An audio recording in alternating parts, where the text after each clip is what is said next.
자, 오늘은 창세기 32장 23절에서 32절의 말씀을 가지고 같이 따라해 보겠습니다. 교회의 치유. 한 번 더요. 교회의 치유. 어제는 교회 위기라고 이야기를 하면서 그 5가지를 이야기를 했습니다. 오늘은 이제 교회의 치유인데 실은 코로나를 연결해서 좀 같이 이야기를 좀 하려고 합니다. 그 코로나 얘기는 조금 뒤에 하는 걸로 하고요.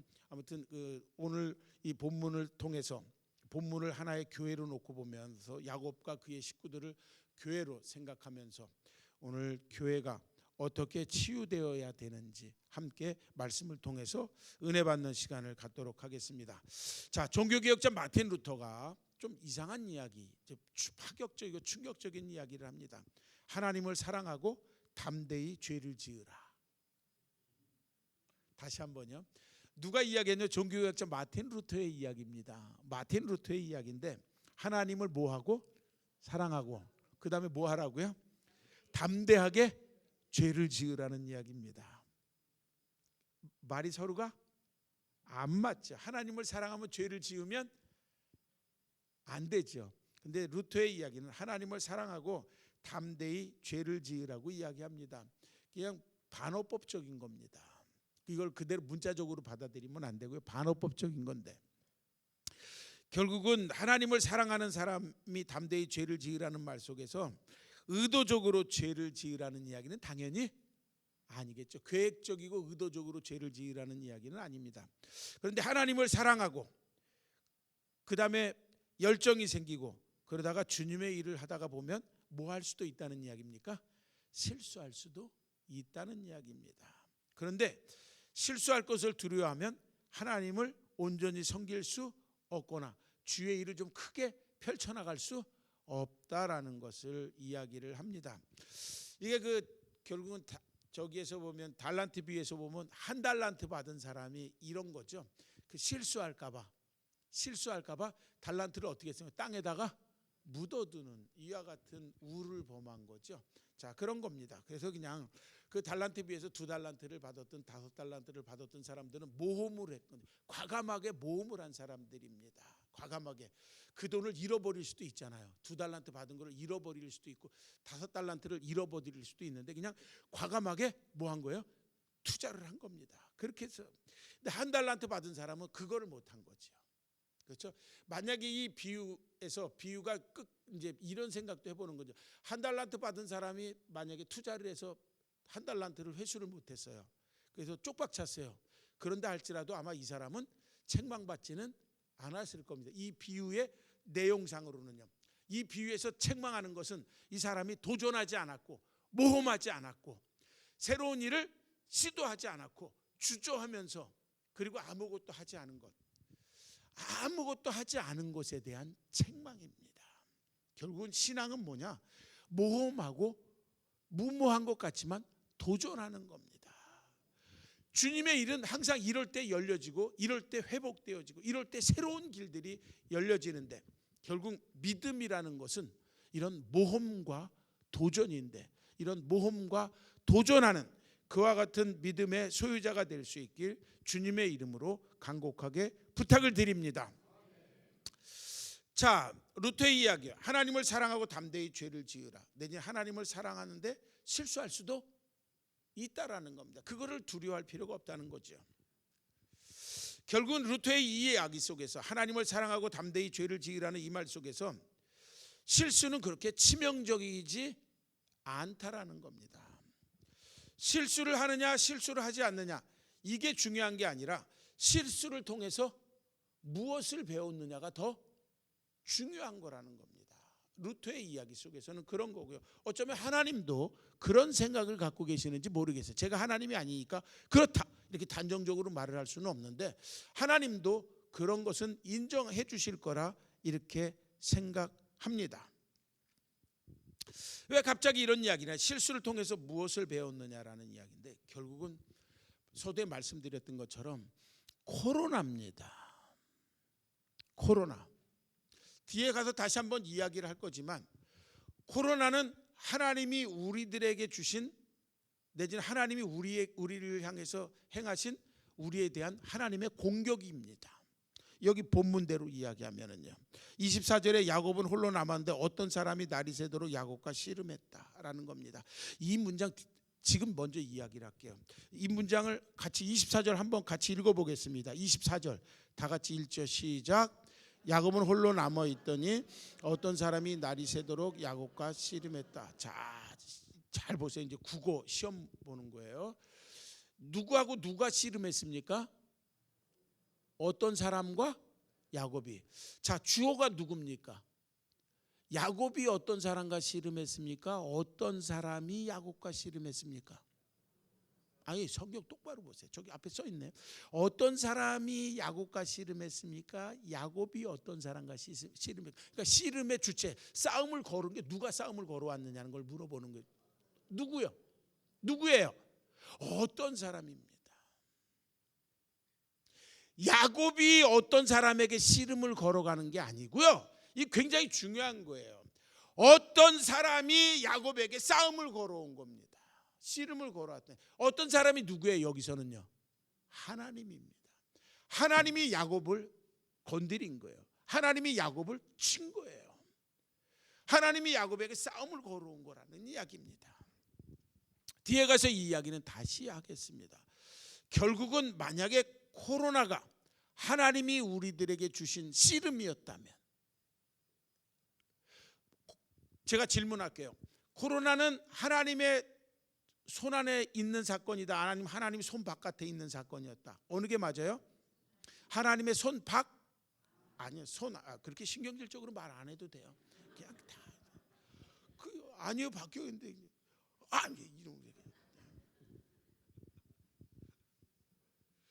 자, 이게 만약에 코로나가 하나님 손 바깥에서 이루어진 일이라면 하나님은 더 이상 하나님이 아닙니다.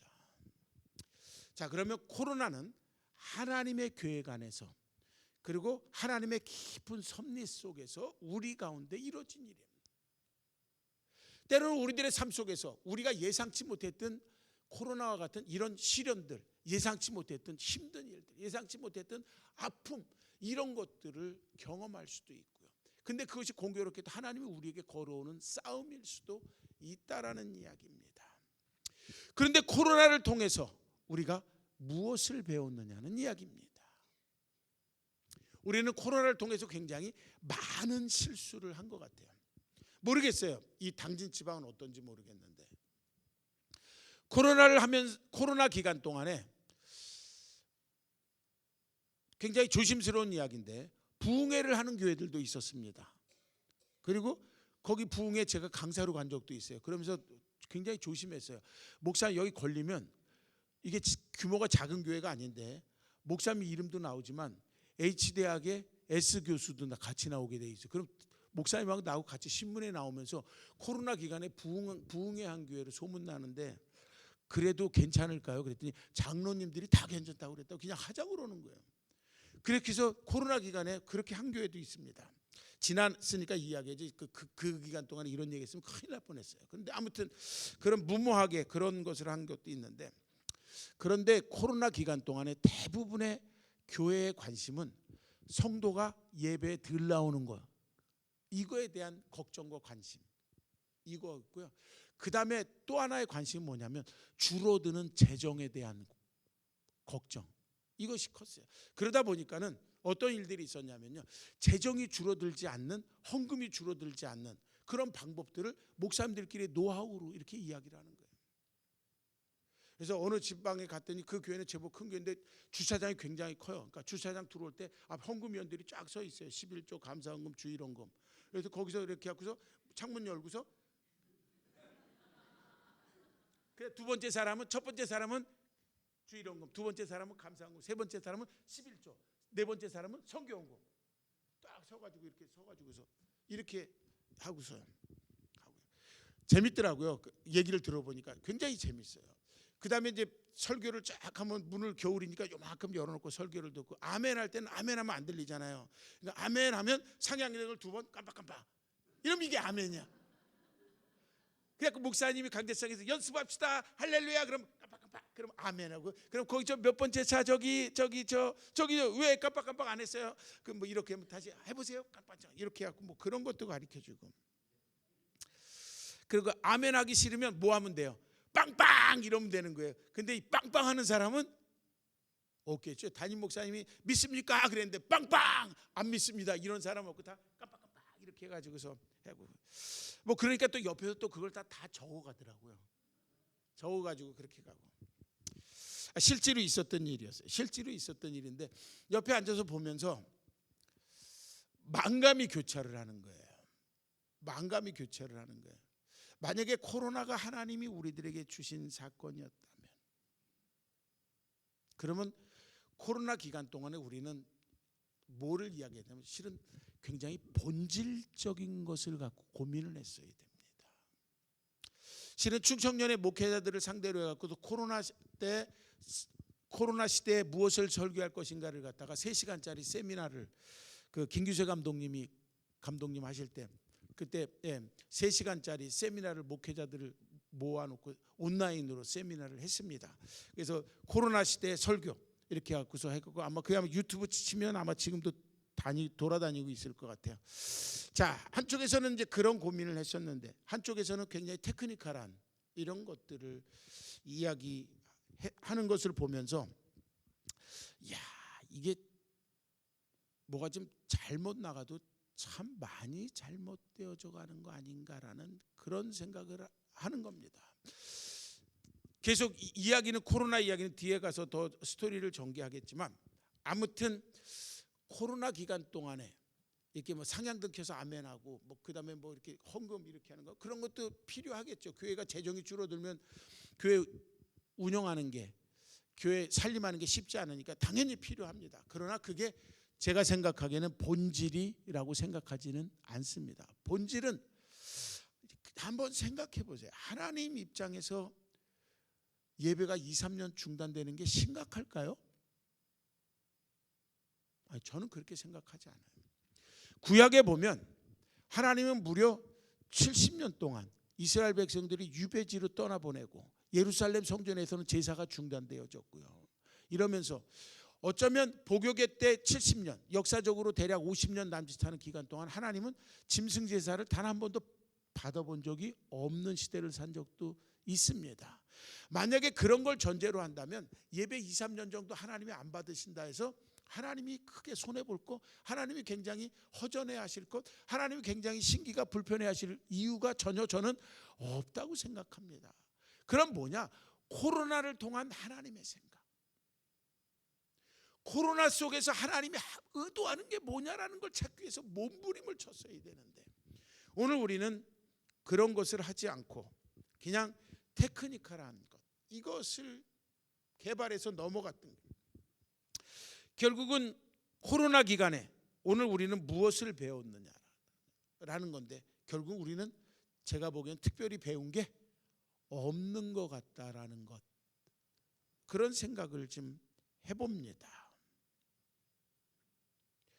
그러면서 우리는 굉장히 많은 실수들을 범합니다. 코로나 때 예배에 집중하기 힘드니까 3분짜리 설교를 띄워보내고 5분짜리 설교를 띄워보냈습니다.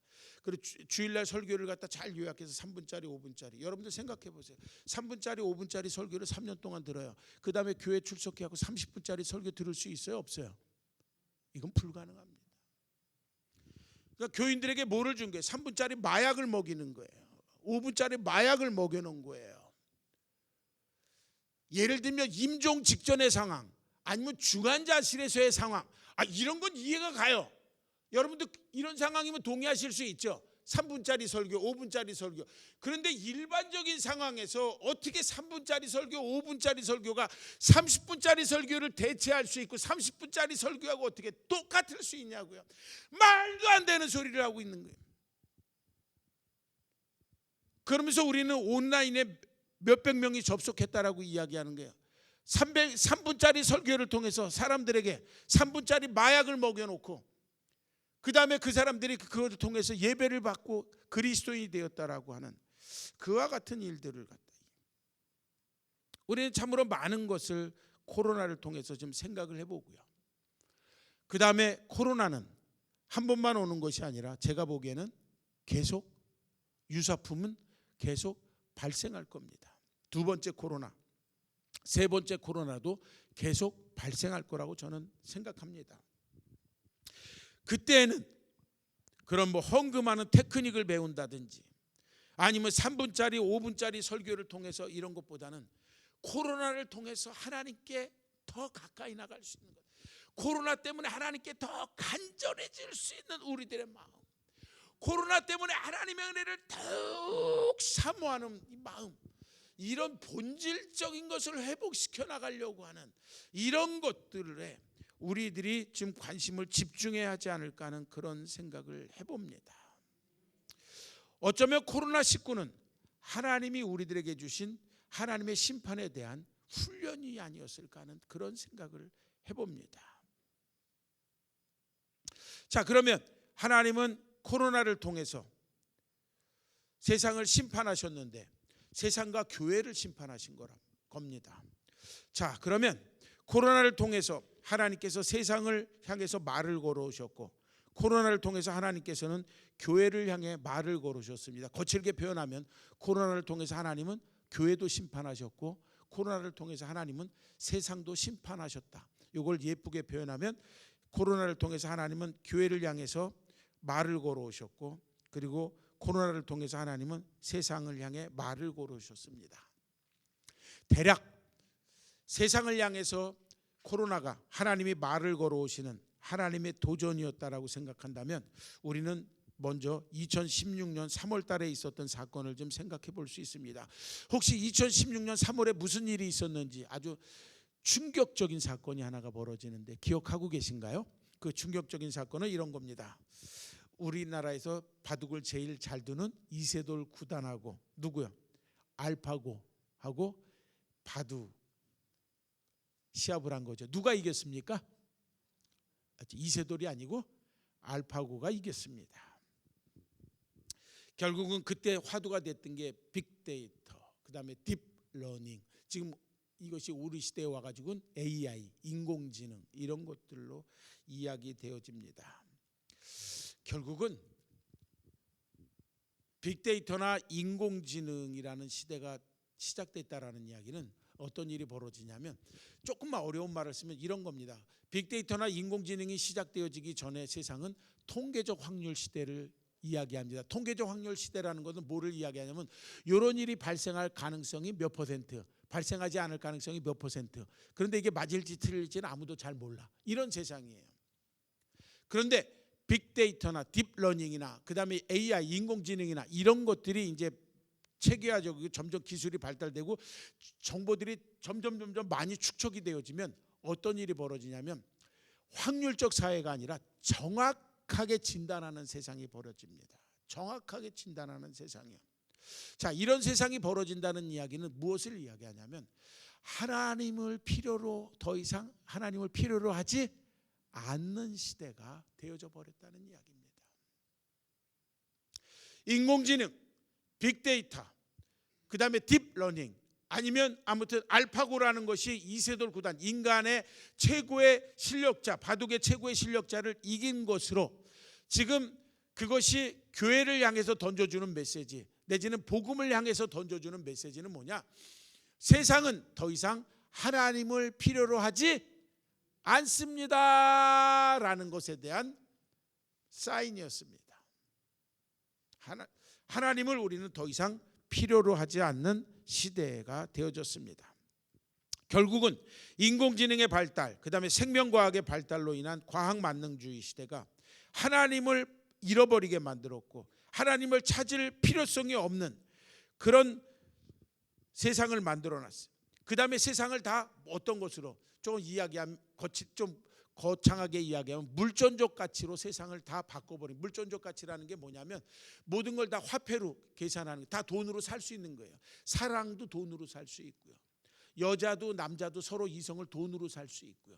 진리도 돈으로 살 수 있고요. 감정도 돈으로 살 수 있고 모든 걸 다 돈으로 살 수 있고 돈으로 모든 것을 계산할 수 있는 그런 세상으로 바뀌어지는 것, 이런 것을 일컬어서 대략 2016년 전후에서 한국 사회는 그리고 세상은 더 이상 하나님을 필요로 하지 않는 시대가 되어져 버렸습니다. 그것이 지금 어제 교회의 위기를 이야기하면서 여러분들의 자녀들 내지는 요즘 젊은이들이 그런 배경 속에서 공교육, 세상의 교육, 학교 교육을 받고 대학 교육을 받고 자라오고 있습니다. 그런 젊은이들을 향해서 회개하라 그러면 회개? 무슨 그 석기시대의 고물 같은 이야기를 하냐고. 회개는 무슨 회개냐고 이렇게 나오는 거예요. 그러니까 복음을 점점 받아들이기 어려운 시대가 되어져 버렸습니다. 두 번째는 교회를 향한 하나님의 심판이었습니다. 이사야 1장 11절에서 13절 말씀을 찾아서 같이 읽어보겠습니다. 이사야 1장 11절에서 13절입니다. 이사야 1장 11절에서 13절 찾으셨으면 아멘 해보시죠. 예, 다 같이 읽어보겠습니다. 시작.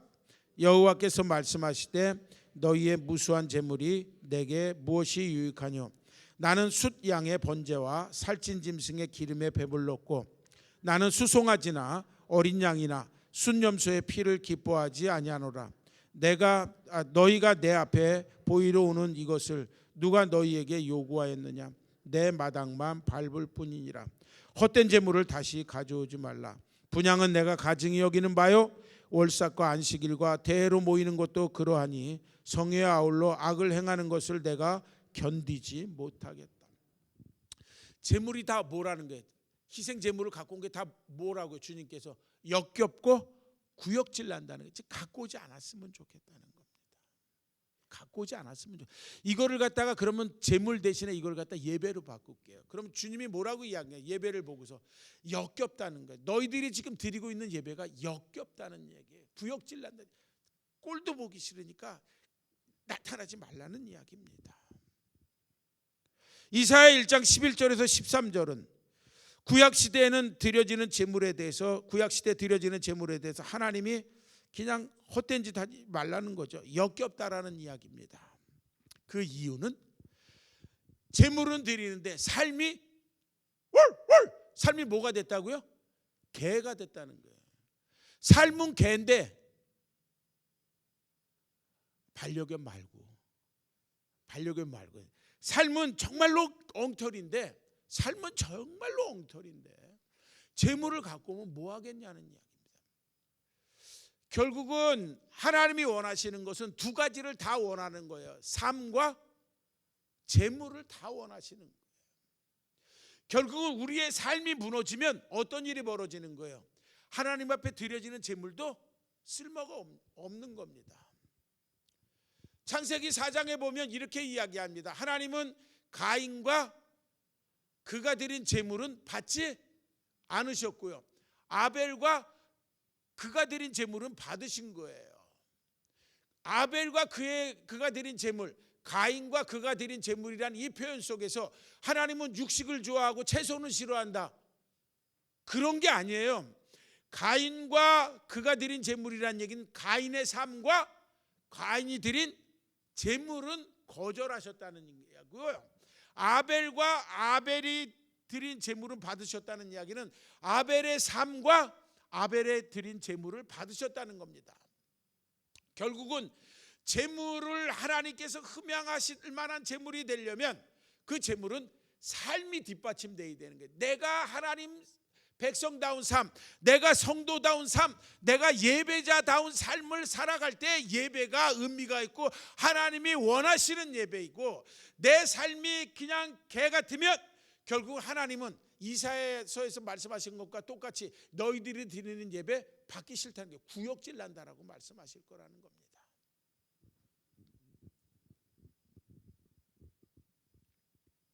제가 쓰는 말 중에 복음적 공황이라는 말을 씁니다.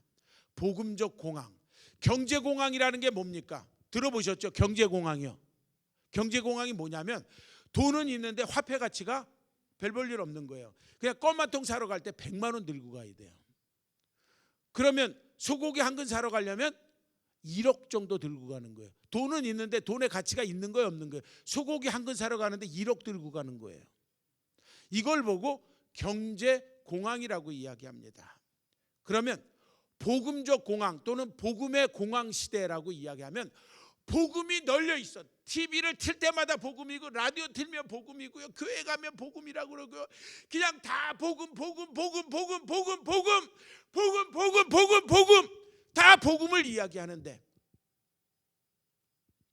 그런데 삶이 복음인 사람을 찾기가 어려운 거예요.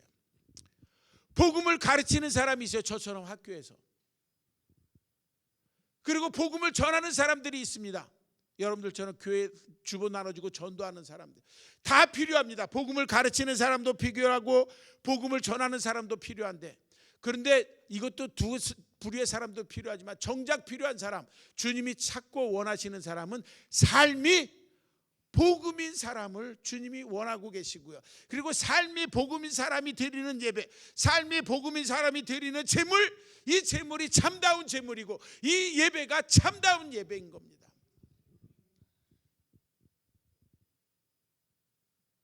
코로나 시대 아침마다 기도하면서, 특별히 그때만 기도한 게 아니라 늘 아침마다 기도하면서 갑자기 이런 질문이 이 마음속에서 혹 복받쳐 올라오는 거예요. 코로나 시대 때 하나님, 교회가 이렇게 혼돈에 빠져 있고 저는 뭐 코로나 시대에 어떤 것을 설교해야 되느냐 이런 거 지금 발제하는데 앞에서 코로나라고 처음 경험해 보는데 제가 이거 뭐 어디 책에서 참고할 것도 없고 하나님 어떻게 했으면 좋겠습니까? 막 기도하는데 갑자기 질문이 훅 들어오는데, 어떤 질문이 들어오냐면 미래에도 이 교회가 내가 원하는 교회로 남아 있을 수 있겠냐라는 질문이 확 파고 들어오는 거예요. 다르게 표현하면 교회가 미래가 있겠느냐라는 것을 주님이 저한테 물어보시는 것 같아요. 이 질문이 확 파고 들어오는데 대답을 못 하겠는 거예요. 가능성이 있죠. 제가 자신이 없는 거예요. 왜? 제가 그때 지금 이사야 1장 11절부터 13절까지 말씀을 읽고서 이거를 갖고 무엇을 설교해야 될 것인가, 코로나 시대에 무엇을 설교하고 예배 때 무엇을 갖다 회복해야 될 것인가, 이걸 묵상하면서 그리고 이 세미나 자료를 정리하고 있는데, 그러면서 기도하고 있는데 갑자기 이 질문이 훅 하고 들어오는데 답을 할 수가 없는 거예요. 하나님 앞에. 이게 만약에 이 질문이 하나님이 나에게 던진 질문이라면 여기서 가능하죠? 쉽게 대답을 할 수 없는 거라는 거예요. 굉장히 두려웠습니다. 그리고 멍하니 그냥 입 다물고 더 이상 기도를 하지 못하고, 지금 이 교회가 미래에도 교회로 남아 있을 수 있는가? 하나님, 하나님, 하나님, 하나님, 하나님, 교회 미래가 있냐고 저에게 지금 질문하시는 겁니까? 제가 이 대답을 할 수 있을까요? 저 지금 세미나 준비하고 있는데요, 저 대답할 자신 없어요. 대답할 자신 없어요. 그리고 이거 왜 저한테 물어봐요? 저는 목회자도 아닌데요. 목사님들한테 물어보죠. 요 말은 할까 하다가 말아서 얻어맞을까 봐. 두려움이 몰려 밀고 들어오는데요, 걷잡을 수가 없겠더라고요. 걷잡을 수가 없어요. 이게 주님이 저에게 주신 건지는 분명치는 않으나 제가 생각하기엔 주님이 저에게 질문한 질문이라고 생각하면서 여러분들에게도 제가 다시 한번 신동욱의 버전으로 여러분들께 질문합니다. 여러분들이 섬기는 교회가 미래에도 주님이 원하는 교회로 남아 있을 수 있겠습니까? 여러분이 섬기는 교회에 미래가 있습니까? 라는 질문이에요. 그게 지금 이사야 1장 11절에서 13절. 결국은 복음에 합당한 삶이 없는 예배가 드려지는 공간으로서의 교회, 주님이 구역질난다, 실증난다, 보기도 싫다라고 만약에 우리를 향해서 이야기하신다고 한다면 오늘 우리는 어찌하겠습니까? 라는 겁니다. 그런 맥락에서 하나님께서는 코로나19라는 것을 통해서 하나님을 더 이상 찾지 않으려 하려고 하는 세상을 향해서, 그리고 교회를 향해서 하나님께서는 우리들에게 예배의 회복을 어떻게 하고, 그리고 이 회복된 예배를 통해서 교회의 미래를 잘 지켜내라고 할 목적으로 주님은 우리들에게 코로나라는 것을 가지고 시험하고 우리들을 책망하고 말을 걸어 오셨습니다. 출애굽기에서도 유사한 이야기를 합니다. 출애굽기 5장을 좀 가보겠습니다.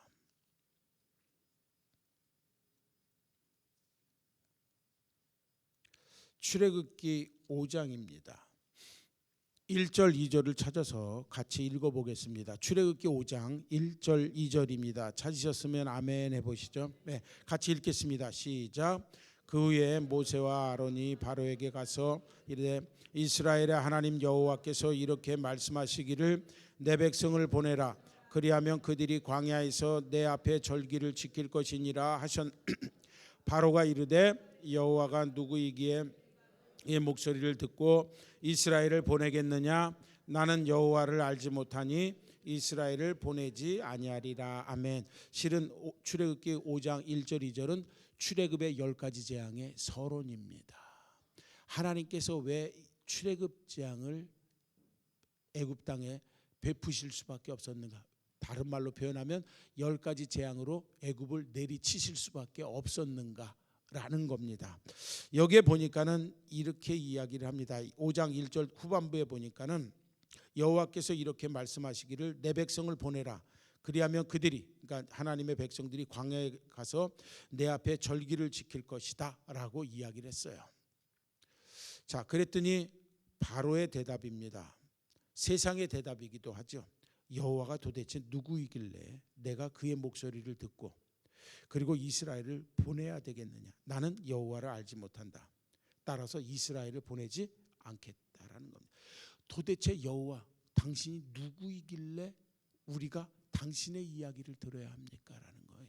이게 세상의 반문이었고요. 복음이 외쳐졌을 때, 하나님의 음성이 들려졌을 때 세상의 반응입니다. 여호와 당신이 도대체 누굽니까? 왜 당신이 누구길래 우리가 꼭 당신의 이야기를 들어야 합니까? 라는 바로의 반문은 세상의 반문이고, 세상이 하나님에 대한 도전이면서, 그리고 세상이 하나님에 대해서 저항하는 모습들입니다. 그래? 그러니까 하나님이 그 다음에 그러면 내가 누군지 뼈저리게 느껴주게 할게. 그러면서 10가지 재앙으로 애굽을 내리치기 시작하는 겁니다. 아주 뼈저리게 하나님이 누구인지를 느낄 수 있도록 만들어 주시는 거죠. 어쩌면 코로나도 딥러닝이나 그리고 인공지능이나 빅데이터 같은 것을 통해서 더 이상 하나님을 필요로 하지 않는 세상을 향해서, 그리고 예배가 실패되어서 그래서 더 이상 하나님이 꼴 보기도 싫다라는, 이런 하나님이 정말 보기 싫다라고 이야기하는 교회를 향해서 다시 한번 여호와가 누구인지를 뼈저리게 느끼고, 그리고 너희들이 나를 뼈저리게 찾아서 나오라고 하나님이 우리들에게 불러주는 그런 하나님의 의도였고 하나님의 마음이었다라고 믿으시기를 바랍니다. 자, 오늘 본문으로 돌아오겠습니다. 오늘 본문 속에서도 우리가 잘 알고 있는 내용이죠. 창세기 32장의 내용은 야곱이 에서를 만날 준비를 하고 있는 상황입니다. 그렇죠? 에서를 만날 준비를 하는 상황인데, 전체가 본문인데 그 본문을 다 읽지 않았는데 내용은 다 아시죠? 그렇죠? 그래서 야곱에게는 부인이 몇 사람이 있었죠? 4사람이 있었고요. 그 자녀들은, 아들은 12, 딸 빼고 12 이렇게 있었죠. 자, 그 굉장히 부자가 돼서 그리고 금이 환영하느라고 이렇게 고향으로 가고 있는데, 야뽕 나루토에서 깨름직한 일이 하나가 있는 거예요. 뭐가 깨름직하냐면 형 에서가 그 성질도 고약하고 과격하단 말이에요.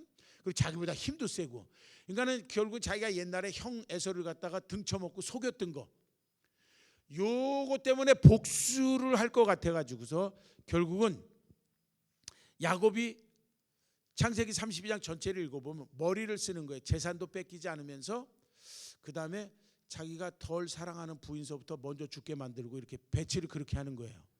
굉장히 나쁜 놈이에요, 그렇죠? 그 부인을 좀 너는 1번 빨리 죽어라 이렇게 1번. 부인이 4명이니까 하나 정도 죽어도 상관이 없잖아요. 하나 1번, 두 번째 죽어도 되는 부인 2번, 세 번째 죽어도 되는 부인 3번, 네 번째 그래도 좀 여기 제일 늦게 죽어야 될 부인 이렇게 놓고, 자식들도 알아서 놓고 재산도 적당하게 떼어놓고, 그래서 이제 에서가 나타나면 1번 부인 공격 앞으로 안 돼? 그럼 2번 부인 좌측으로 공격 앞으로 이 적전을 쓴 거예요. 근데 야곱이 더 나쁜 놈이라는 게 부인들은 전진 배치해놓고 자기는 어떻게 간 거예요? 다시 강 건너로 넘어온 거예요. 그러니까 여러분들 이런 놈 만나면 큰일 나요. 그래도 돈은 많으니까 만나고 싶겠죠? 자, 이렇게 된 거예요. 그러고 난 다음에 지금 우리들의 본문인 거죠. 24절, 야곱은 홀로 남았는데 어떤 사람이 날이 새도록 야곱과 씨름하기 시작했습니다. 결국은 야곱이 형 에서를 만나는 이런 일련의 과정 속에서 에서를 만나러 가는 게 치유되는 거고요. 그렇죠? 자, 그 다음에 교회 입장에서도 오늘 우리들이 예배가 실패되어졌고요. 그리고 세상은 더 이상 하나님을 찾지 않는 그런 상황이 되어져 버렸고요. 그리고 교회 안에는 더 이상 삶이 복음인 사람을 찾기가 힘들 만큼 우리는 철저하게 예배에 대해서 실패한 그런 교회의 모습 속에서 오늘 우리들이 어떻게 치유되어져야 되는가? 첫 번째는 하나님이 먼저 움직이십니다. 어떤 사람이 24절에 있는 것처럼 아까 읽었죠? 어떤 사람이 야곱과 날이 새도록 씨름했다라는 겁니다. 다시 말해서 어떤 사람이 야곱과 날이 새도록 씨름했다는 이야기는 하나님의 임재를 갈망해야 된다는 이야기입니다. 하나님이 우리 가정 가운데 오시기를, 하나님이 내 삶 속에 함께 하시기를, 하나님이 우리 교회 가운데 함께 해 주시기를, 하나님께서 이 그냥 계엄령 선포해서 그냥 뭐 이렇게 어수선한 우리나라 가운데 임재하시고 함께 해 주시기를 갈망하는 것, 이것이 성경의 24절에 이야기하는 대로 하면 어떤 사람이 야곱과 날이 새도록 씨름했다라는 표현입니다. 하나님께서는 우리와 씨름하기 위해서 찾아오셨다는 게, 여기서 씨름한다는 얘기 하나님하고 주먹 싸움했다는 이야기가 아니라요, 씨름했다는 얘기는 밤새도록 기도하게 만들었다는 이야기입니다. 기도하게 만들었다는 이야기입니다. 밤새도록 기도하게 만들었다는 이야기예요. 교회가 치유받기 위해서 우리들이 해야 될 것은요, 기도 소리를 회복하는 겁니다. 그것도 밤새도록 기도하는 기도 소리를 회복하는 겁니다. 그래서 하나님께서 오늘 우리를 만나주시고 우리들을 회복시키기 위해서 하나님이 먼저 해주시는 것은 뭐냐면 기도거리를 우리들에게 던져주시는 게, 기도하라고 던져주는 겁니다. 기도 제목을 찾지 못한다는 것, 교회가 기도 제목이 없다는 것은요, 굉장히 불행한 일입니다. 성도가 기도 제목을 갖지 않고 있다는 것은 굉장히 불행한 일이에요.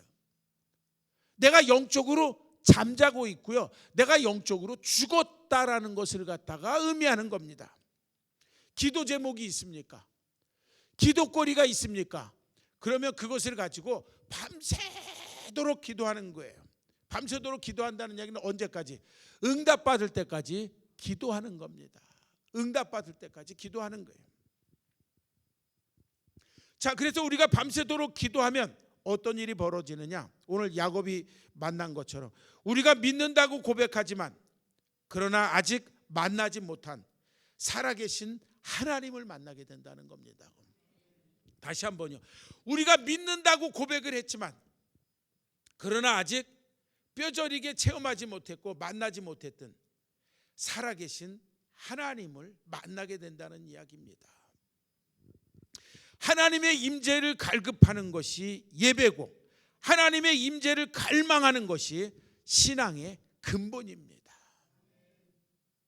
주님이 나와 함께 하시기를, 주님이 내가 살아가는 삶에 개입해 주시기를, 하나님께서 우리 교회 가운데 함께 하시기를, 하나님께서 우리 가정 가운데 함께 하시기를, 하나님께서 우리 자녀들 가운데 함께 하시기를 갈망하는 것, 이것이 신앙의 근본이고 이것이 치유의 첫 번째 길입니다. 제 개인적인 간증을 하나를 말씀드리면 이런 겁니다.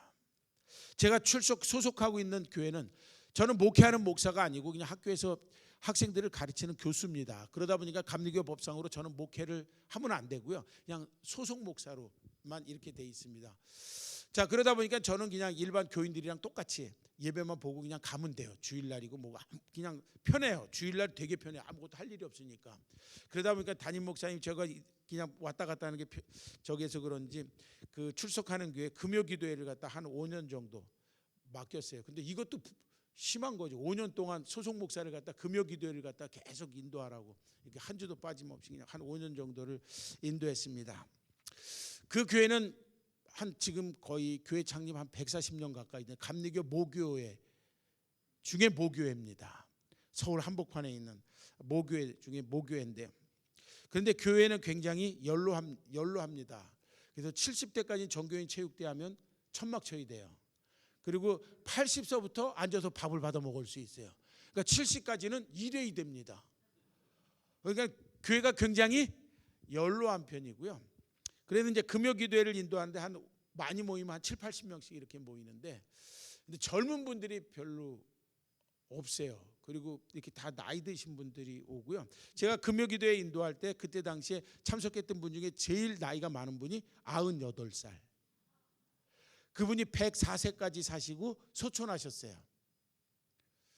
그런데 홍강은 권사님이라고 나이가 굉장히 많으신 분이, 그리고 기본이 다 70이 넘고 이래가지고서 설교가 좀 길면 여러분들은 안 주무시는데 여기는 설교가 길면 다 입시네요.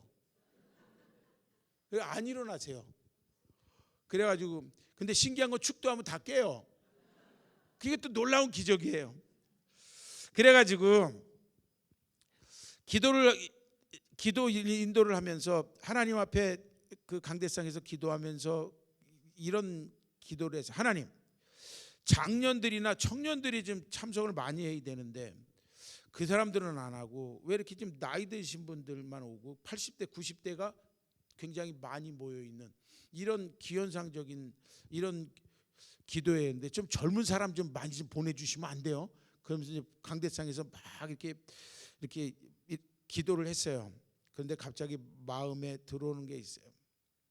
어떤 마음에 감동이 찾아오냐면, 하나님의 임재 내지는 하나님이 기도를 들어주심이 없다면 청년층이나 장년층이 많이 나온다 할지라도 아무런 소용이 없지 않냐. 하나님의 임재, 하나님의 기도를 들어주심만 있다면 어린이들만 100명 모이면 어떻고 할머니들만 100명 모이면 어떠냐 하는 이런 마음의 감동이 쑥 오는 거예요. 그러면서 정말 중요한 것은 네가 교회가 바뀌어지기를 원하고 그다음에 교회의 영적인 분위기가 새로워지기를 원한다면 중요한 것은 나이가 아니다. 여기 70, 80대, 90대가 모여서 기도한다고 그래서 교회가 바뀌고 교회가 안 바뀌고, 젊은 사람이 많이 모이면 교회가 바뀌고 나이 든 사람들이 많이 모이면 교회가 안 바뀌고, 너는 도대체 그런 생각을 왜 가졌냐라는 마음이 훅 파고 들어오는 거예요. 강대상에 기도하면서. 그래서 회개했습니다. 회개하면서 이런 기도를 다시 시작했어요. 하나님, 중요한 것은 연령대가 아니었네요. 중요한 것은 오늘 이 금요기도회 속에서 하나님의 임재, 하나님의 응답이 있느냐가 정말 중요한 건데, 알면서도 제가 하나님 앞에 바보 같은 기도를 했네요. 하나님 회개합니다 하면서 간절히 기도했던 그런 적이 있습니다. 중요한 것은요, 오늘 우리들의 기도 생활이 다시 회복됐느냐라는 거고요. 그리고 그 기도 생활의 가장 본질적인 것은 하나님의 임재, 하나님의 응답을 우리들이 경험하고 있느냐라는 이야기입니다. 우리가 기도하면 하나님은 반드시 들으십니다. 믿습니까? 네. 하나님은 들으십니다. 그리고 하나님은 응답하십니다. 믿습니까? 예, 하나님은 응답하십니다. 그래서 우리가 기도할 때 언제까지? 응답 받을 때까지 기도하는 거고요. 응답의 표적은 뭡니까? 응답의 표적은요, 평화입니다. 아무것도 염려하지 말고 오직 기도와 간구로 감사함으로 너희 아랠 것을 하나님께 아뢰라. 그리하면 모든 지각에서 뛰어난 하나님의 평강이 그리스도 예수 안에서 너의 마음과 생각을 지켜주신다라는 이야기입니다. 기도의 응답은요, 방언을 하면 기도의 응답이 빨리 오고 방언을 못하면 늦게 오고, 아니요, 그거 아니에요. 방언을 하면 더 깊이 기도할 수 있고 방언을 못하면 그래도 깊이 기도할 수 있어요. 상관이 없어요. 그런데 중요한 것은 뭐냐면 방언을 하든 방언을 못하든 상관없이 하나님께서 내 기도를 들어주셨다라는 것에 대한 결정적인 사인은 하나님의 평화가 어디 안에 온다는 거예요. 내 마음속에 임하면 하나님께서는 내 기도를 들으셨다는 이야기입니다. 우리가 어디까지 기도하느냐? 하나님의 평강이 내 마음과 생각을 지키신다는 것, 내 마음을 지배하고 있을 때까지 오는 겁니다. 우리들이 문제가 생기면 염려합니다. 우리들이 문제가 생기면 근심을 합니다. 우리들이 문제가 생기면 괴로워합니다. 우리들이 문제가 생기면 초조해야 합니다. 그런데 아무것도 염려하지 말고 오직 기도와 간구로 감사함으로 하나님께 너희 아랠 것을 구하라. 그리하면 모든 지각에서 뛰어난 하나님의 평강이 그리스도 예수 안에서 너희의 마음과 생각을 지키시리라. 할렐루야. 하나님의 평강이, 이거는 내가 평화한다고 생기는 게 아니라요, 나도 모르게 그냥 훅 들어와서 쌓이는 겁니다. 그냥 하나님의 선물이고요, 굉장히 신비한 사건입니다. 이것이 임할 때까지 부르짖고 기도하는 거예요. 평화가 올 때까지 부르짖고 기도하는 거예요. 기도의 응답은 평강으로 옵니다. 기도의 응답은 평화로 옵니다. 그리고 하나님의 평강과 평화가 내 마음과 생각을 지켜주는 거예요. 초조를 몰아내고, 근심을 몰아내고, 성급한 마음, 조급한 마음을 몰아내고, 염려와 근심을 몰아내주고, 그리고 하나님의 평화가 여기를 갖다가 가득 채워주는 거예요. 가득 채워주는 거예요. 그러면서 그 기도를 계속하는 거예요. 언제까지? 하나님의 뜻이 내 삶 속에서 사건으로 이루어질 때까지. 하나님이 들으셨으니까 평화를 주셨고, 그 다음에 들으신 것을 갖다 하나님이 예스로 하시 노로 하실지 알 수가 없잖아요. 그건 하나님만 아시는 거지. 그게 예스가 될지 노가 될지 우리는 모르는 거예요. 그러니까 계속해서 기도하는 거예요. 그러다 보면 알게 되는 거예요. 예스 이루어지는구나. 너 하나님의 생각은 좀 다른 데 계셨구나. 그렇게 되는 거거든요. 자, 그래서 교회가 회복되어지고 치유되는 것의 첫 번째는, 오늘 어떤 사람이 야곱과 밤새도록 씨름했는데, 이 씨름은 영적인 씨름이고, 이 영적인 씨름은 밤새도록 부르짖는 기도이면서, 이 기도는 하나님의 임재를 갈망하는 기도여야 되고요, 이 기도를 통해서 우리는 반드시 하나님의 응답을, 하나님이 주시는 평화를 우리들이 누려야만 합니다. 오늘 이 저녁이 그런 밤이 되기를 바라고요, 여러분들이 섬기는 교회 속에서 부르짖고 기도하면서 하나님이 주시는 평화가 넘쳐나는 그와 같은 기도회가 날마다 이루어질 수 있길 주님의 이름으로 축원합니다. 두 번째, 교회가 치유되기 위해서 오늘 본문 창세기 32장 27절 28절의 말씀을 같이 읽어보겠습니다. 27절 28절 다 같이 읽죠. 시작. 그 사람이 그에게 이르되 내 이름이 무엇이냐? 그가 이르되 야곱이니이다. 그가 이르되 내 이름을 다시는 야곱이라 부를 것이 아니요 이스라엘이라 부를 것이니 이는 내가 하나님과 및 사람들과 겨루어 이겼음이니라. 아멘. 왜 이름을 야곱이라고 전지차면, 야곱의 뜻이 뭐죠? 거기 안 써 있나요? 야곱이란 뜻이 속이는 자죠. 그렇죠? 속이는 자입니다. 여러분들이 아들을 낳는데 아들의 이름을 속이는 자, 이렇게 지은 거예요. 결국은 이제 야곱이라는 사람의 일평생이 그런 거잖아요. 그렇죠? 아버지를 속이고, 쌍둥이 형 에서를 속이고, 그리고 처갓집에 가서는 또 자기의 외삼촌이자 장인의 라반을 속이고, 이러면서 계속 속이는. 그러니까 결국은 장인도 결국은 자기의 조카이면서 사위인 야곱을 계속 속여 먹죠. 그렇죠? 딸을 줄 때 둘째 딸이 더 이쁜데, 라헬이 더 이쁜데 레아부터 주고, 뭐 이런 식으로 해갖고 속이는 거죠. 그러니까 결국은 야곱의 삶은 계속 속이고 속임당하는 이와 같은 삶을 살았던, 어쩌게 보면 굉장히 좀 비참한 불행한 인생을 살았던 사람입니다. 그런데 하나님께서 이름을 바꾸라고 이야기합니다. 야곱에서 무엇으로 바꾸라고요? 이스라엘로 이름을 바꿔주는 겁니다. 야곱에서 이스라엘로 이름이 바뀌었다는 것은요, 오늘 우리들의 정체성, 신분이 바뀌었다는 겁니다. 신분이 바뀌었다는 겁니다. 이스라엘이란 뜻은 하나님과 겨루어 이겼다, 또는 하나님이 다스린다, 또는 하나님이 주관하신다, 또는 하나님이 이기게 하셨기 때문에 하나님이 주관하신다는 의미로 다양한 해석을 합니다. 다른 말로 표현하면 이렇게도 이야기할 수 있습니다. 하나님과 함께 세상을 이겼다라는 표현입니다. 하나님과 겨루어서 이겼다는 굉장히 오만한 번역이고요, 그냥 하나님과 함께 세상을 이겼다라는 것, 이스라엘이 갖고 있는 이름의 뜻이 그런 겁니다. 야곱은 분명히 속이는 자, 거짓말장이었는데 그의 이름을 이스라엘로 바꾸면서 그의 삶의 정체성이 바뀌어진 거죠. 배신자, 속이는 자, 사기꾼에서 뭘로 바뀌었느냐? 하나님과 함께 살아가면서 세상을 이기는 자로 바뀌어졌다라는 이야기입니다.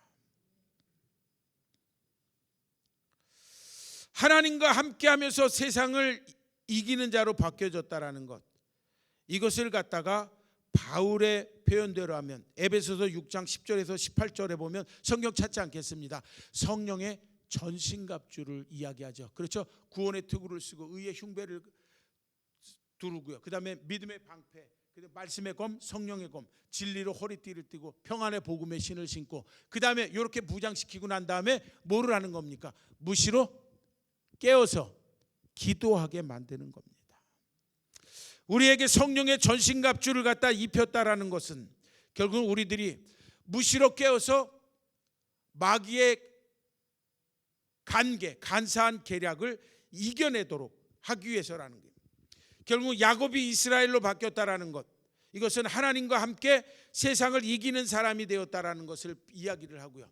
결국은 야곱이 이스라엘로 이름이 바뀌었다라는 것, 하나님과 함께하는 삶을 살게 되었다라는 것을 갖다 바울식으로 버전을 바꾸면 오늘 우리들의 삶 속에 뭐가? 성령의 전신갑주를 취하게 됐다라는 것을 이야기합니다. 그리고 동시에 성령의 9가지 열매를 맺는 삶을 살기 시작했다는 겁니다. 성령의 9가지 열매를 맺었다라는 것은 다 이런 것을 이야기합니다. 결국은 사랑과 희락과 화평과 이렇게 해서 쭉 9가지 열매를 갖다 이야기하는데, 이 9가지의 열매가 의미하는 것은 무엇을 이야기하냐면 그냥 성도다운 삶을 이야기합니다. 성령이 우리를 지배하시고 성령이 우리들 가운데 임재하시면 어떤 일이 벌어지냐면 사랑과 희락과 화평과 양선과 온유와 절제와 인내와 충성이라는 이 9가지의 성령의 열매가 주렁주렁 맺려지는 삶을 살게 되는 거예요. 그러니까 거룩한 삶을 살게 된다. 이 거룩한 삶의 9가지 성품을 그렇게 이야기를 하는 거예요. 결국은 야곱에서 이스라엘로 이름이 바뀌어졌다라는 것, 하나님과 함께 세상을 이기는 그런 사람이 되었다라는 것, 그리고 이것은 바울의 버전대로 하면 성령의 전신갑주를 입은 사람이 되었다라는 것, 이것은 다시금 성령의 9가지 열매를 맺은 거룩한 사람으로 바뀌어졌다라는 것을 이야기합니다. 결국은 야곱의 가정을 교회로 우리들이 생각한다면 교회 안에서 벌어져야 될 두 번째, 첫 번째는 기도를 통해서 하나님의 임재를 갈망하는 것이고요. 두 번째는 무엇이냐면 결국은 변화된 거룩한 삶을 이야기합니다. 교회 안에서 삶의 거룩한 변화가 있어야 된다는 이야기입니다. 그리고 이와 같은 거룩한 삶을 통해서 오늘 주님이 원하시는 것은 온전한 순종입니다. 반만 순종하는 것은 순종이 내 얘기하는 것 같아서 대답을 안 하시는 것 같은데, 반만 순종하는 것은 순종이 아닙니다.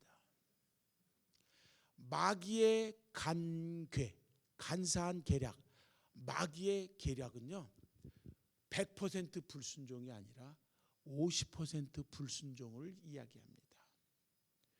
반만 순종하고 반만 불순종하게 만드는 거예요. 우리들의 모습이잖아요. 저도 포함되어 있어요. 우리라고 그랬으니까요. 맞지요? 별로 기분 나쁜 것 같은데. 결국은 반만 순종하는 겁니다. 결국은 사무엘상 15장에서 이스라엘의 첫 번째 왕 사울이 범한 실수죠. 짐승들은 다 죽이라고 이야기했는데 어떤 일이 벌어졌죠? 좋은 짐승들은 안 죽였죠. 이유는 요거 가지고 제물로 드리겠다고 했던 거예요. 거짓말인 거죠. 탐욕이었잖아요. 탐욕이었죠. 결국은 그것 때문에 사울은 왕위를 뺏기고 그 다음에 다윗으로 정권이 바뀌어지는, 하나님으로부터 버림받는 결정적인 사건이 됩니다. 결국은 마귀가 우리들에게 요구하는 것은요 반쪽짜리 순종을 하게 만드는 겁니다. 거듭 반쪽짜리 순종은 순종이 아닙니다. 반쪽짜리 순종은 사울입니다. 그리고 반쪽짜리 순종은 마귀의 간궤에 있고요. 반만 순종하면 마귀가 제일 좋아합니다. 마귀는 절대로 집사님, 권사님에게 100% 불순종하라고 유혹하지 않습니다. 얼만큼만? 반만 불순종하라고 요구합니다. 반만 순종하는 건 순종이 아닙니다. 그래서 오늘 야곱에서 이스라엘로 이름을 바꾸어 주셨다라는 것. 자, 이것은 결국은 하나님과 함께 세상을 이기는 사람이 됐고, 바울의 표현대로라면 성령의 전신갑주, 성령의 9가지 열매를 맺고 사는 삶이 됐다라는 것이고, 오늘 이렇게 우리들의 성품이 거룩하게 바뀌어졌다라는 것을 통해서 주님이 원하는 것은 반쪽짜리 순종이 아니라 온전한 순종을 주님이 원하시는데, 바라기는 저와 여러분들이 사울을 뛰어넘는 온전한 순종의 사람이 되기를 주님의 이름으로 축원합니다. 그 다음에 29절입니다. 29절 같이 읽어보겠습니다. 다 같이 29절 읽겠습니다. 시작. 야곱이 정하여 이르되 당신의 이름을 알려주소서. 그 사람이 이르되 어찌하여 내 이름을 묻느냐 하고 거기서 야곱에게 축복한지라 입니다. 그 다음에 세 번째, 교회가 하나님 앞에 기도하면서 질문하고 기도하면서 부르짖고 요청해야 될 게 있어요. 그게 뭐냐면, 여기서 야곱이 무엇을 질문하죠? 당신의 이름이 무엇이냐고 질문합니다. 당신의 이름이요. 당신의 이름을 알려주십시오. 하나님은 이름이 있습니까? 없습니까? 없습니다. 여호와 이레, 여호와 니시, 여호와 라파, 그 다음에 뭐 에베네셀, 이런 것들은 다 뭐를 이야기하죠? 하나님의 이름이 아니고 우리를 위해서 하나님이 행하신 일을 갖다 표현한 거예요. 우리를 위해서 은혜를 예비하셨다. 아, 여호와 이레. 우리를 치료하신다. 아, 여호와 라파. 이런 식으로. 그렇죠? 자, 그렇기 때문에 여호와의 이름, 당신의 이름을 알려달라는 이야기는 결국은 하나님의 일하시는 것을 깨닫게 해달라는 겁니다. 하나님의 일하심을 깨닫게 해달라. 하나님이 우리들과 함께 하시면서 어떻게 일을 하실지를 깨닫게 해달라는 것입니다. 골리앗이 갑자기 블레셋에서 그 장군으로 등장하면, 그래서 전쟁을 주의합니다. 그랬더니 사울의 군대가 골리앗을 이기지 못하였습니다. 그런데 갑자기 조그만 어린아이가 나타나죠. 그러더니 물맷돌로 땅 골리앗을 무너뜨렸습니다. 그 어린아이의 이름이 다윗입니다. 여기서 우리가 한 가지 중요한 것을 봐야 됩니다. 이스라엘의 지금 군사력과 그리고 블레셋의 군사력은 객관적으로 비교하면 블레셋이 무조건 유리하고요. 그 다음에 1대1로 장군들끼리의 싸움에서는 골리앗을 이길 수 있는 이스라엘의 장군은 아무도 없습니다. 그렇기 때문에 골리앗이 하나님을 욕하고 이스라엘 백성들을, 이스라엘의 군사력을 무시하고 막 험한 이야기를 해도 이스라엘 진영에서는 유력하고 있는 거예요. 꼼짝을 못하는 거예요. 그런데 다윗은 달랐습니다. 다윗이 왜 골리앗 앞에 설 수 있었을까요? 성경에는 답은 나와 있지 않습니다. 그런데 이 말씀을 묵상하면서 보면 이렇게 대답할 수 있습니다. 다윗이 골리앗 앞에 설 수 있었던 것은, 다윗은 다른 사울의 장군들이나 사울과는 다르게 다윗은 전쟁터를 특별한 시각으로 봤습니다. 이 전쟁터를 누가 주관하고 있는가? 이스라엘의 장군들, 그리고 육군 교범에 따라서, 전투 교범에 따라서 전쟁 준비하고 있는 사람들은 객관적 전력이라는 관점에서 전쟁터를 봤습니다. 그런데 어린 다윗은 이 전쟁터를 하나님의 시각에서, 이 전쟁터를 누가 주관하고 있는가, 그리고 이 전쟁터에 하나님이 임재하실 건가를 바라보고 있었던 거예요.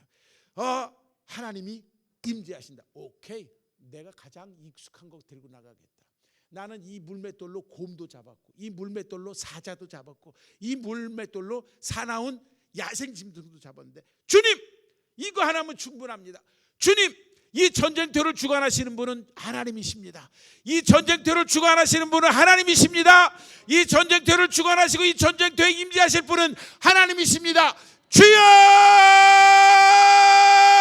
저는 그것을 믿습니다. 익숙한 것 하나 들고 나가니, 하나님 저 이거 사울의 이거 전투복 싫습니다. 사울 임금이 준 칼 싫습니다. 가장 익숙한 것 하나 들고 나갈 테니 주님 도와주옵소서. 그 결과 핑핑핑핑 샹 으악 이렇게 돼버린 거예요.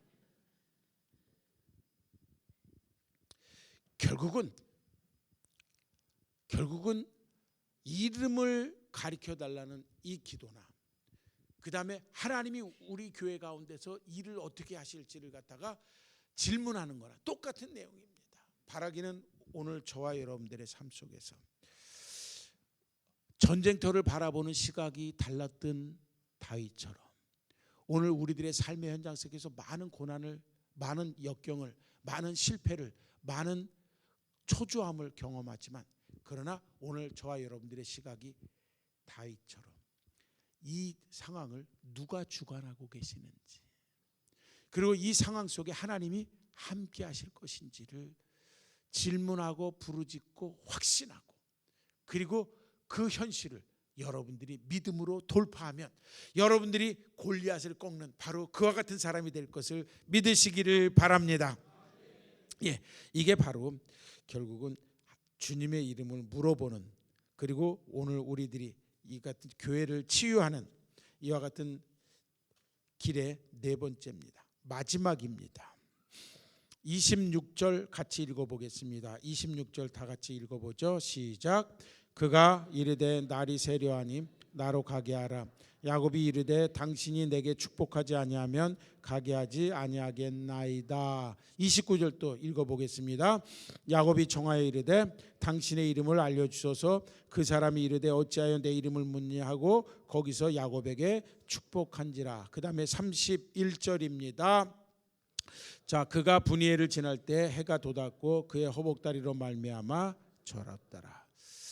여기서 계속 그 26절 29절에서 반복되는 게 축복입니다. 이 본문을 잘 읽어보면 야곱은 이 축복에 미친놈 같아요. 왜냐하면 자기는 이미 엄청나게 재산을 많이 갖고 있거든요. 그러고 난데 지금 자기가 평안한 상황이 아니잖아요. 형 에서가 나타나면 자기는 이렇게 될 수도 있는 상황인데, 거기서 지금 뭐를 구하는 거예요? 축복을 구하는 거예요. 축복을 구하는 겁니다. 그러면 이 본문 속에서 우리들이 질문해야 됩니다. 여기서 야곱이 구하는 축복은 무엇일까요? 자, 제가 여러분들께 여쭙겠습니다. 그러면 야곱이 여기서 구했던 축복, 그리고 하나님이 그를 복을 줘서 복의 사람이 돼서 그가 어떤 모습을 복을 누렸을까요? 그 복은 31절입니다. 한 번 더 31절 같이 읽어보겠습니다. 시작. 그가 분이엘을 지날 때 해가 돋았고 절었더라. 아멘. 이게 그냥 연극으로 말하면 이런 거죠. 두 다리가 멀쩡할 때는 형 에서에 대한 복수가 무서워서 갈 수 없었던 길입니다. 자기가 셈법이 빨랐을 때는 부인들을 갖다 1번부, 첫 번째 부인, 두 번째 부인을 전진 배치해서 빨리 죽어도 되는 걸 그렇게 하고 자기는 이쪽에 가서 이렇게 숨어 있고, 그러면서 자기는 두 다리가 멀쩡할 때는 자기 혼자 살궁리를 했었던 사람이었습니다. 그런데 하나님이 내리쳤다는 이야기는 하나님의 사인입니다. 내가 너와 함께 하겠다는 사인입니다. 두 다리가 멀쩡할 때는 가지 못했던 길, 그런데 하나님이 내리쳐가지고 환도뼈를 내리쳐서 다리를 절게 만들었을 때는 갈 수 있는 길, 이게 축복입니다. 두 다리가 멀쩡할 때는 형 에서가 무서워서 가지 못했는데 다리를 한쪽을 절면서 이렇게 하면서 형 에서를 향해서 평화의 길, 화해의 길, 하나됨의 길, 이 길을 걸어갔던 거예요. 두 다리가 멀쩡할 때는 정말 가기 싫었던 길, 그러나 하나님의 임마누엘의 표현이었던 다리를 전다는 것은 임마누엘의 표현이고 하나님이 함께 하신다는 표현이고요. 다소 부자연스럽고 불편하지만 한 번도 경험해보지 못했던 몸의 상황이고 한 번도 경험해보지 못했던 내 삶의 사회적인 상황이지만 신체적인 상황이지만 그것이 하나님이 함께 하시는 표적이었다라면, 그러나 두 다리가 멀쩡할 때 가기 싫었던, 그리고 갈 수 없었던, 그리고 그렇게도 무서웠던 그 길을 걸어간다라는 것, 이것은 새로운 축복이었고요. 그리고 교회가 치유가 됐다라는 것은 결국은 바로 이런 새로운 복을 경험했고 새로운 복을 만났다라는 것을 이야기합니다.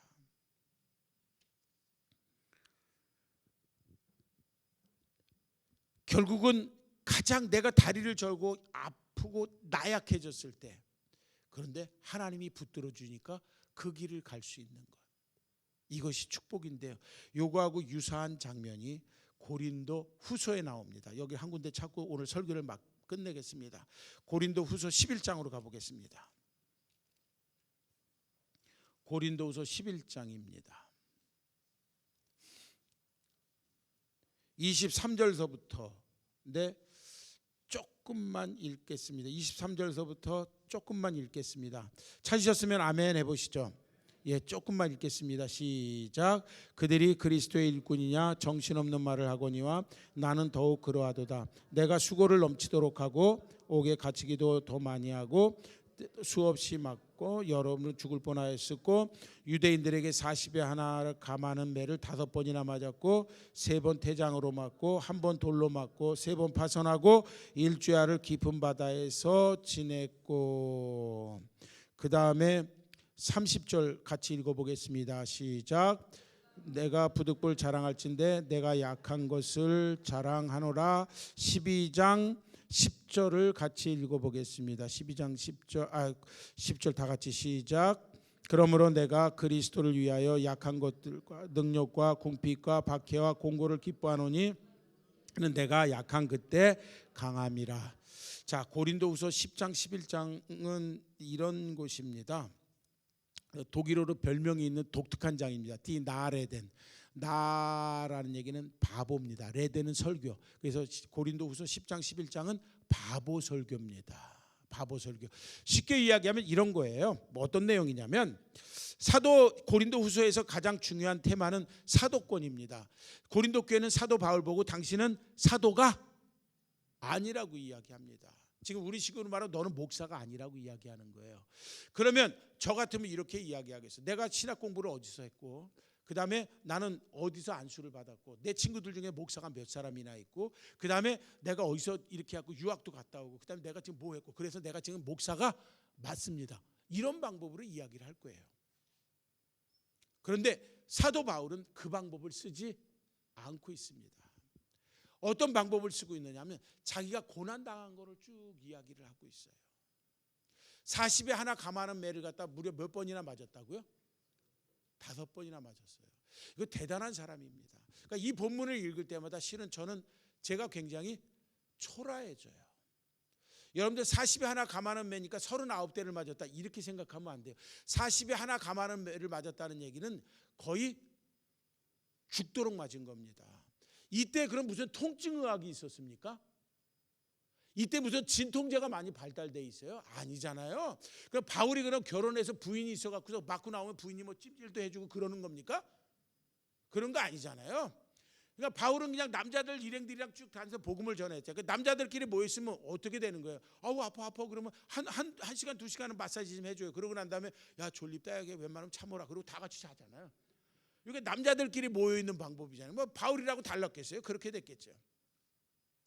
그러니까 결국은 40에 하나 감하는 매를 갖다가 5번이나 맞았다라는 이야기는요, 참 저를 굉장히 초라하게 만드는 거예요. 나는 이렇게 편안하게 사역하고 있는데 40에 하나 감하는 매를 맞았다는 얘기는요, 온몸이 다 골병 들었다는 이야기입니다. 바울이니까는 40에 하나 감하는 매를 맞아도 끄떡없어요. 말도 안 되는 소리 하지 말아요. 바울도 사람입니다. 그러니까는 40에 하나 감하는 매를 갖다가 한 번만 맞아도 저는 목사 안 할 것 같아요. 나 고난 이만큼 받았으면 됐지. 이제 저기 목사 퇴임할 거예요. 저 그냥 병간에고도 목사 안 하겠습니다. 사역 안 하겠습니다. 그냥 예배만 열심히 드릴게요. 이러고 싶어. 그런데 사도 바울은 40에 하나 감하는 매를 무려 5번이나 맞았다는 얘기는 어쩌면 이 관절이 다 뒤틀어졌을지 몰라요. 온몸이 다 신경통 환자였기 때문에 바울한테 물어보면 정확해. 내일 비 올까요? 그럼 바울은 안 와. 괜찮아. 그럼 안 올 거야. 완전히 골병든 사람입니다. 완전히 골병든 사람. 마지막에는 안질까지 걸려가지고서 앞도 제대로 못 보는 상태에서 자기가 불러주고 더디오라는 사람이 더디게 쓴 게 로마서예요. 그런 상황이거든요. 그런데 사도 바울이 여기서 지금 이야기하는 게 뭐냐면 11장 30절에서 약한 거를 뭐 한다고요? 싫어한다, 자랑한다. 자랑한다라고 이야기하고 있고요. 그 다음에 12장 30절에서 내가 약한 그때 가장 강함이라는 이야기입니다. 그럼 종합해서 이야기하면 이런 거예요. 고린도 교회 여러분, 그리고 고린도 교회에서 뒤에서 막 충동질하면서 내가 사도라고 하는 사도가 아니라고 주장하는 여러분, 내가 여러분들에게 사도라고 밝히 이야기합니다. 내가 분명히 사도인 것은 여러분들이 흉내내지 못할, 여러분들이 따라오지 못할 그 일이 있는데, 내가 복음 때문에 골병이 들고, 내가 복음 때문에 가장 비약해지고 가장 보잘것없고 가장 나약해졌을 때 나를 통해서 역사하시는 하나님의 구원의 권능이 가장 강력하게 나타났다. 그래서 나는 약한 그때 내가 강해졌다라는 것을 담대히 말하기 때문에 내가 진짜 사도요 라는 이야기입니다. 이거는 흉내낼 수 있는 게 아니잖아요. 이거를 흉내낼 수 있어요? 아니잖아요. 이거는 경험한 사람만, 이거는 체험한 사람만, 이거는 그와 같은 심각한 고난과 비약과 그리고 가장 낮아짐 속에서 내 낮아짐을 통해서 하나님의 구원의 능력이 가장 강력하게 임하는 것을 자기의 복음의 현장 속에서, 삶의 현장 속에서, 목회의 현장 속에서, 신앙의 현장 속에서 경험한 사람만 이야기할 수 있는 일입니다. 내가 약한 그때 가장 강합니다. 따라서 나는 나의 약함을 부득불 자랑할 수밖에 없다.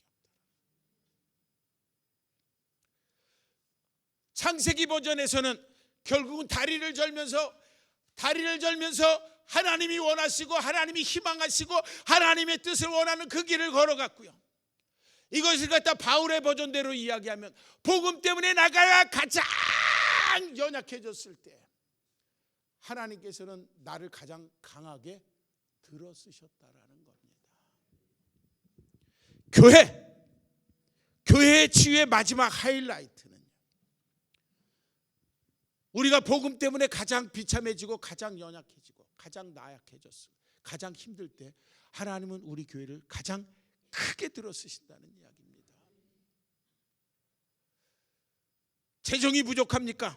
하나님이 채워주실 거예요. 일꾼이 부족하십니까? 하나님이 채워주실 거예요. 우리의 목적이 분명하다면, 우리의 목표가 하나님의 생각과 일치되어서 분명하다면, 그러면 우리는 부족한 것 염려하지 마십시오. 내가 가장 부족해할 때, 가장 연약해할 때, 가장 비참해질 때 나의 비참함과 연약함과 부족함을 하나님이 하나님의 풍부함으로, 그리고 하나님의 강력함으로, 하나님의 커다란 구원의 손으로 그것을 채우시고 그리고 일으켜 세워주실 겁니다. 이야기를 다 맺겠습니다. 위기에 처한 야곱 또는 위기에 처한 그의 가정을 만약에 교회로 본다면 오늘 우리가 다시 한번 회복되기를 위해서 하나님의 임재를 갈망하는 기도를 해야 합니다.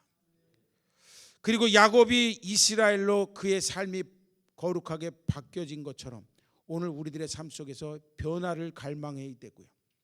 그리고 다리를 절면서 에서를 향해 걸어가도록 새로운 복, 새로운 영적인 권능의 복을 내려주시기를 우리는 하나님 앞에 이 시간 기도해야 됩니다. 이 저녁에 그런 기도하는 시간이 될 수 있길 주님의 이름으로 축원합니다.